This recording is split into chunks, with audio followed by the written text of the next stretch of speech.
E o que será que Jorge Martin está achando deste começo de temporada da MotoGP? E em entrevista, o Jorge Martin falou sobre sua condição e o seu retorno, mas também sobre a sua separação da Ducati e o que está achando da temporada até aqui. Como todos sabemos, o começo de temporada de Jorge Martin não está sendo nem um pouco bom.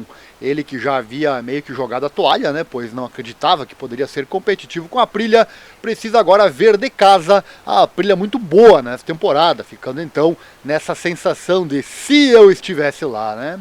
Mas não dá pelo motivo dele ter tido lesão em cima de lesão, como sabemos. Infelizmente ele lesionou-se no primeiro dia de testes lá em Sepang e caiu novamente em treino particular pouco antes de retornar à moto para o primeiro grande prêmio de 2025 na Tailândia. Agora, em entrevista recente, ele conta tudo o que se passa no momento e sobre suas perspectivas de retorno. O osso que ele quebrou requer tempo para cicatrizar completamente, e o piloto está ciente de que não há necessidade de pressa para retornar, sendo proibido correr riscos desnecessários. Se tudo correr bem, Martin retornará no GP do Qatar de 11 a 13 de abril, caso contrário, no seguinte, em Jerez, de 25 a 27 de abril.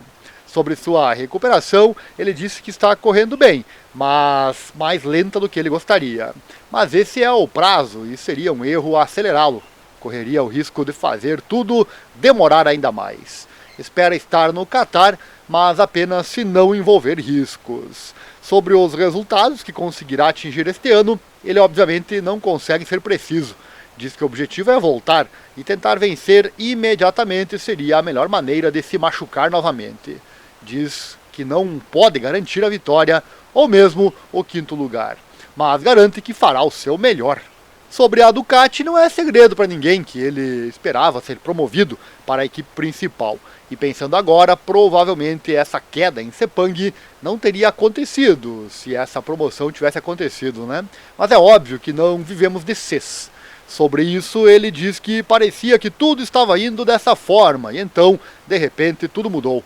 Diz que a vida é assim, temos que nos adaptar e aprender. Disse que concentrou no que tinha que fazer, que é vencer o Campeonato do Mundo. Diz não guardar rancor de ninguém. Diz que gosta de desafios e não há desafio maior do que tentar vencer novamente com uma moto que nunca venceu o Campeonato do Mundo. Diz então que está feliz assim. E parece que Martin apelou para o seu sexto sentido com relação à Ducati, dizendo que algo dentro dele o dizia que não conseguiria fechar com a fábrica. Parece que esse algo dentro dele se chama Marc Marques, né? Diz que entendeu antes que dissessem claramente a ele, tanto que já tinha ido bater a porta do Máximo Rivola para garantir o seu futuro.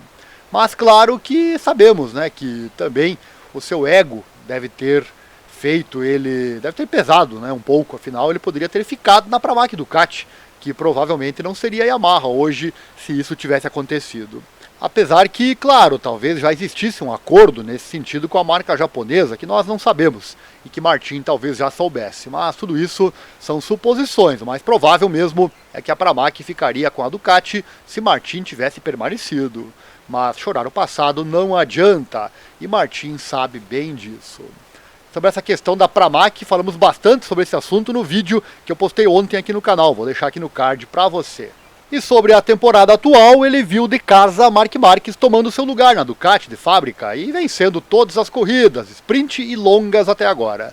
Martin não está nem um pouco surpreso com isso, dizendo que a vitória do Marc não é algo que alguém duvidaria, mas talvez o mais surpreendente seja o fato de que seu irmão Alex é o principal rival de Marc, e não Bagnaia, que está lutando contra alguns problemas que o impedem de correr como gostaria. Então é isso, amigos. A expectativa de Martin será voltar no Qatar daqui a menos de um mês, já que Austin já está arriscado da realidade. Parece pouco tempo para o Qatar, mas quem sabe, né? Vontade para isso ele tem e parece que prudência também, caso não seja seguro voltar ainda neste momento. Logo saberemos. Já assistiu o nosso novo vídeo sobre investimentos? Está aqui na descrição e ficou mais explicativo. Fala como receber dividendos e rendimentos quase que diários, algo que pode ser realidade para você também. Basta 3 coisas: querer, assistir o vídeo e principalmente colocar em prática as informações que são passadas ali. E aqui no canal, o de sempre, deixa o like, se inscreva, compartilhe com os amigos, assim o canal cresce e você ganha mais conteúdo. Visite também nossos demais canais aqui no YouTube, que você verá agora na sequência. Um abraço e até logo!